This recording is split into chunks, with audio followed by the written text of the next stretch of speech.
Hi, everyone. Hello. I'm going to wait a few minutes, Kelly, before we get started. Okay. Sounds good to me. Okay.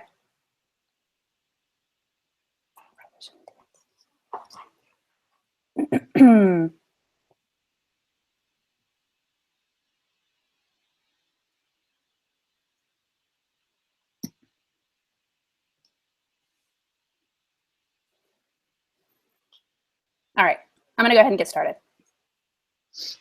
Welcome to the first MCN Small Museum SIG, DAMS 101. I'm Lisa Worley, the chair of the MCN Small Museum SIG, and I have with me Kelly Carpenter, who's going to talk about digital assets management systems. Kelly is the digital assets manager at the Albright-Knox Gallery in Buffalo, and she manages over 250,000 born digital and analog records, as well as the digital assets management system for the gallery. We'll have time for questions at the end. There should be a button you can click on the left of your screen, Q&A, which will bring up a window on the right of your screen. I'll be monitoring that for questions. Take it away, Kelly. All right. Hi, everybody. Thank you, Lisa. This afternoon, I'm going to kind of briefly explore what digital asset management is, as I'm sure many of you either have identified some challenges in the way your organization manages, media like images, photos, video, presentation, audio, and so on. I'm going to try to share my screen now.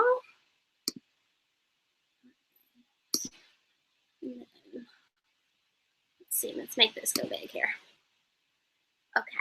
And if you are not here for a presentation about digital asset management, I think you might have stumbled upon the wrong presentation, but still stick around if you have questions. But before the hour is through, I'm going to define what a digital asset management system is, its capabilities, how a DAM can benefit your institution, big or small, share the importance of good, clean metadata in the DAM, and some recommendations your institution can consider about before you're ready for the implementation of the DAM.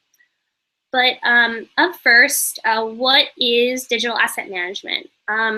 It's not a desktop folder. It's not a pile of these wonderful floppy disks or a Dropbox account where you can dump files. And it's definitely not a shared drive. I think we need to start thinking of a DAM as the technology tool, as a technology tool that enables you to connect your digital assets to your end users. As the formal definition, a DAM is the management, organization, and distribution of digital assets from a central repository. An effective DAM system allows you to ingest, store, annotate, organize, catalog, find, retrieve, and share digital files throughout their life cycle. And I think it's really important to note that the understanding of the life cycle of a digital asset is essential to understanding why a central location for storing these assets is important. And then the 5 phases of the asset life cycle are create. Create can include the action of shooting video and capturing an image of an artwork or object. It can also include the way that you want to define the asset's needs. Create could include generating ideas, the planning and the development of the process, or of creating that digital file from phase 1 of a presentation all the way to the end. There's also manage. Manage includes the approval, version control, and logistics of giving people access to view and comment on digital assets. 3 is distribute. Internal and external groups could be part of the distribution process. Internally, an asset might move between departments or vendors in order to kind of get their comments about it. 4 is retrieve. You have to make sure an asset can be searched, found, and reused. And then 5 is archive. whether an asset is stored for regular use or is buried deep in the dam, knowing what you have and being able to access your assets is the key part of the digital assets life cycle. And remember, very important, with assets comes data. Metadata is probably one of my favorite parts of digital asset management. It's the language of your dam. It's defined as the information that describes and defines an asset or data about data. Metadata can be descriptive, like a title, creator, creation date, or keywords. Can also be structural, referring to the format or dimensions of the actual file. Can be administrative, giving important information on digital asset usage guidelines and copyrights. Metadata is important, period, hands down, it's essential. It contains the key information about your digital assets so that users can have that to utilize the digital asset properly. So it's kind of, without it, there's no point in having a digital asset. Each dam solution differs in the way it organizes metadata, from text fields to drop-down menus. When designing on a dam, it's important to think about your approach to metadata and how you want to develop the metadata schema in order to evaluate possible dam vendor and offerings. Some solutions come with preset metadata fields, while others allow you to customize and create your own. Before you begin the dam implementation process, I recommend thinking about how you want your metadata scheme to look in the system, what type of information you want embedded in the file before it's uploaded into the system. Yes, typically you can change this afterwards, but from my experience, it's always best to make sure fully correct and complete records go into the system the first time around. And here is, so we've kind of seen some examples of dams that are the kind of dam we're talking about. This is what our dam currently looks like for this particular record, Liam Gillick's localized discussion screen. So the next question I'm going to try to answer is, like, who needs a digital asset management system and how can it benefit you? And obviously, as a digital asset manager, I find it important. So I think everyone needs a digital asset management system. All museums, regardless of their size, can benefit from implementing digital asset management.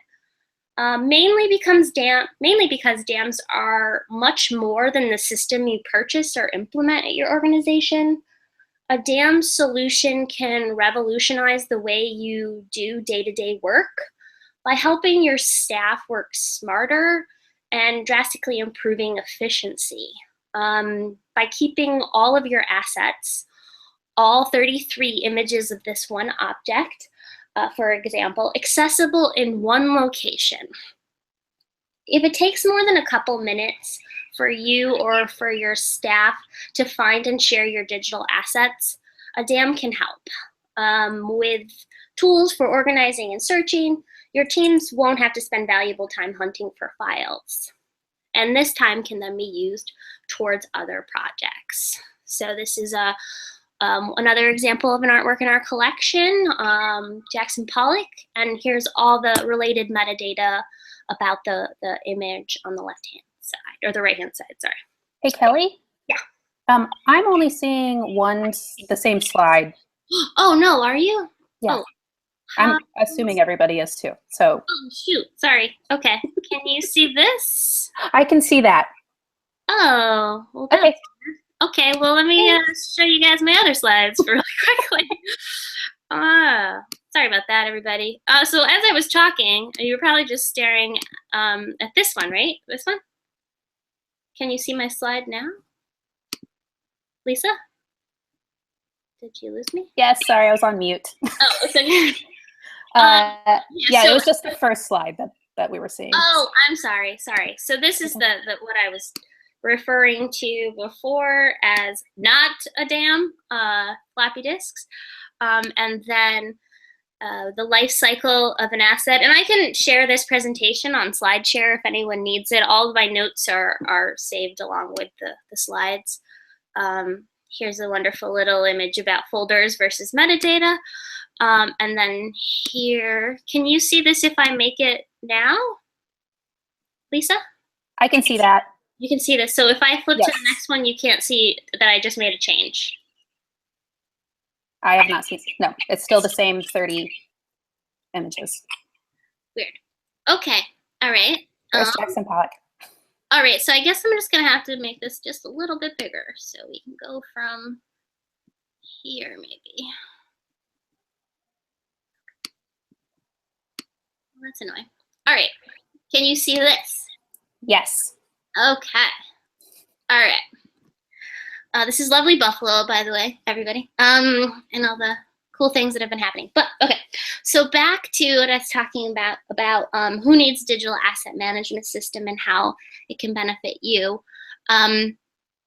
Dams also kind of eliminate the silos that slow down projects. They allow anytime, anywhere access to your entire digital asset collection if it's in the dam, of course.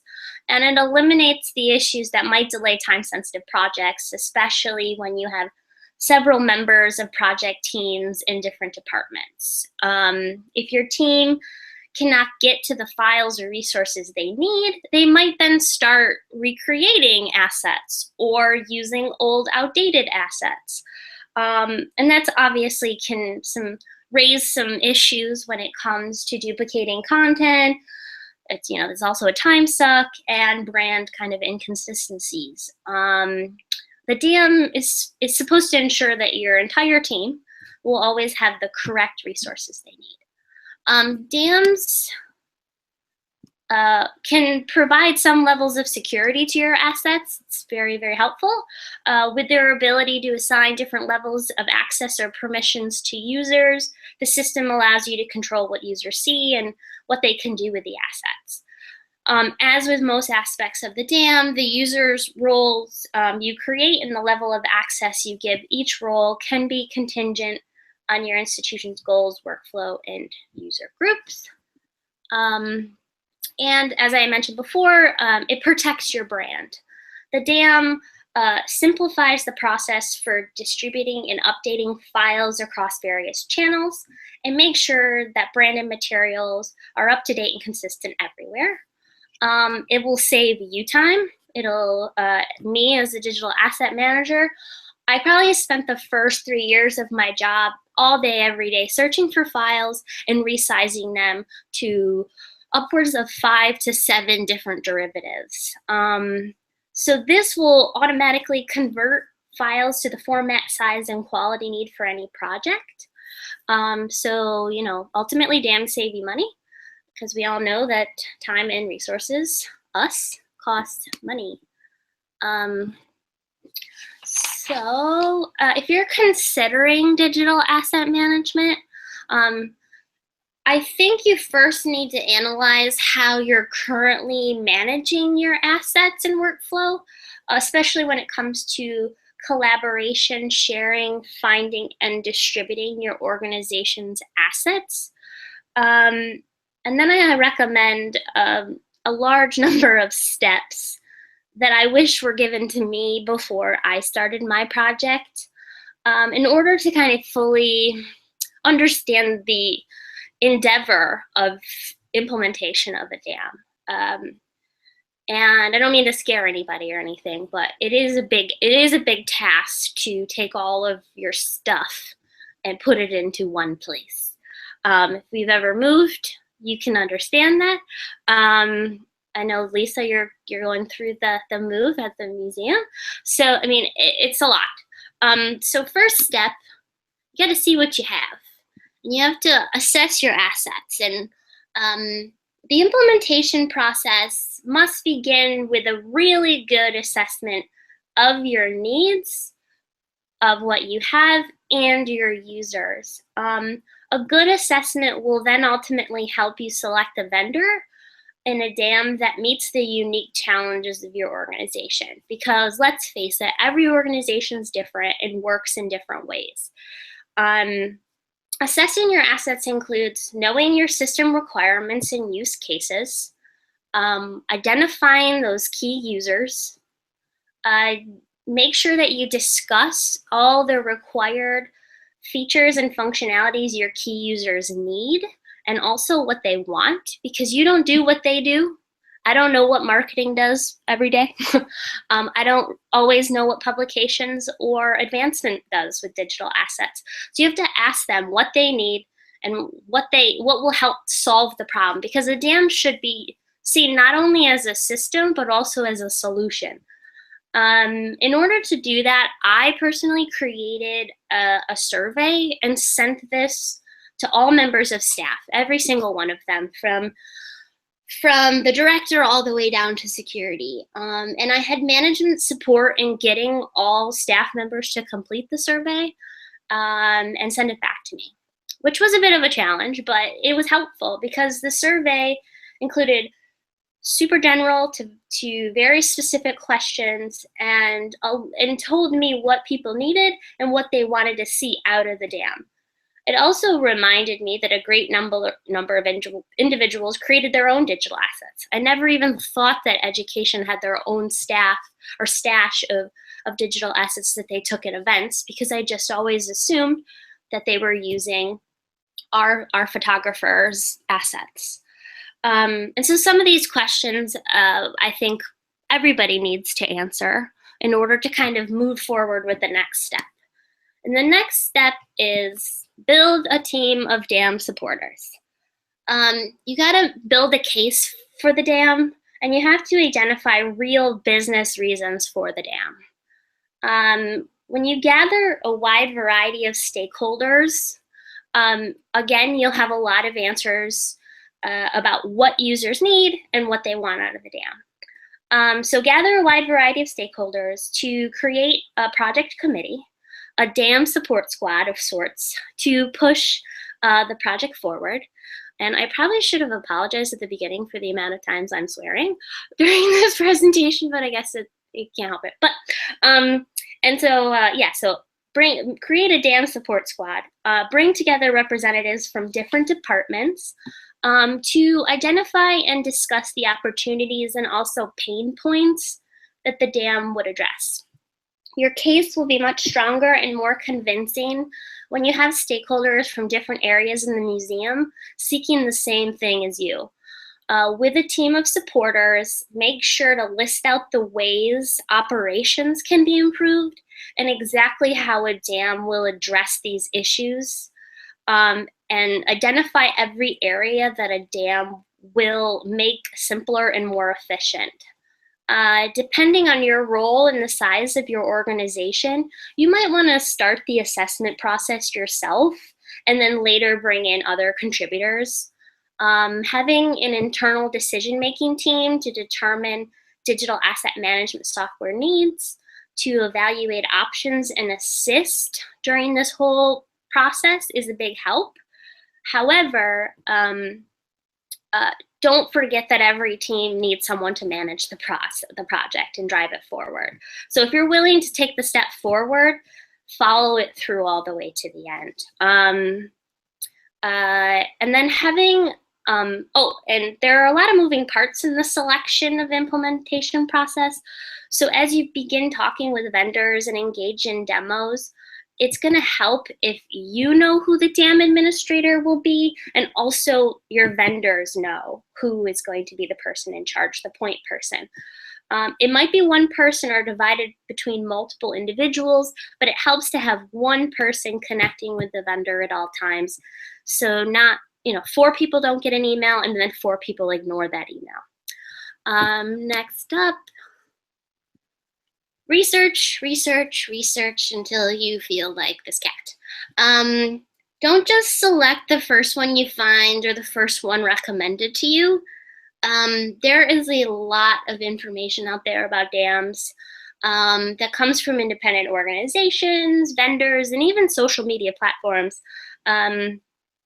LinkedIn is a great place to connect with other DAM users or potential users. I'm not really here today to share the best and worst systems, but I would personally share, based on experiences, that you got to research what's best for you, and then once you create a list of possible vendors, then create another list of important features that you want to check off while you're speaking with the vendors, and then consider all important factors like security, integrations with other systems. That's key, especially with your collections management system if you want collections in the DAM. Also, make sure to check out the professional services. Are you going to be able to sustain the DAM? Do you have enough technology support within your organization? And also, what I believe to be the most important factors too is customer experiences and user adoption. There's no point in getting a DAM if users at your organization won't use it. And then I'll always send a request for a demo. It's always really great when someone who knows the system is showing it to you, but it's really kind of fun to get your hands in the tool, and kind of fully understand what you can do with it yourself. And then request a proposal or a request for information when you are putting that out to the vendors. And then step 4, of course I have to put this guy in here, develop a justification for the DAM. So once you've done the research, you've selected your DAM, you have a group of DAM supporters, you need to kind of translate all the DAM benefits to the people who give you the money, the people who make all the decisions. And what do they love? A return on investment. It's a good idea to consider conservative, moderate, and aggressive calculations for DAM ROI. Typically, individuals who probably won't use digital management in their day-to-day work will be making these budget decisions. So it might be hard for them to relate to the complexity of working with hundreds or thousands of digital assets, or they might not be familiar with what it takes to coordinate the development, approval, and distribution of assets with different teams and departments.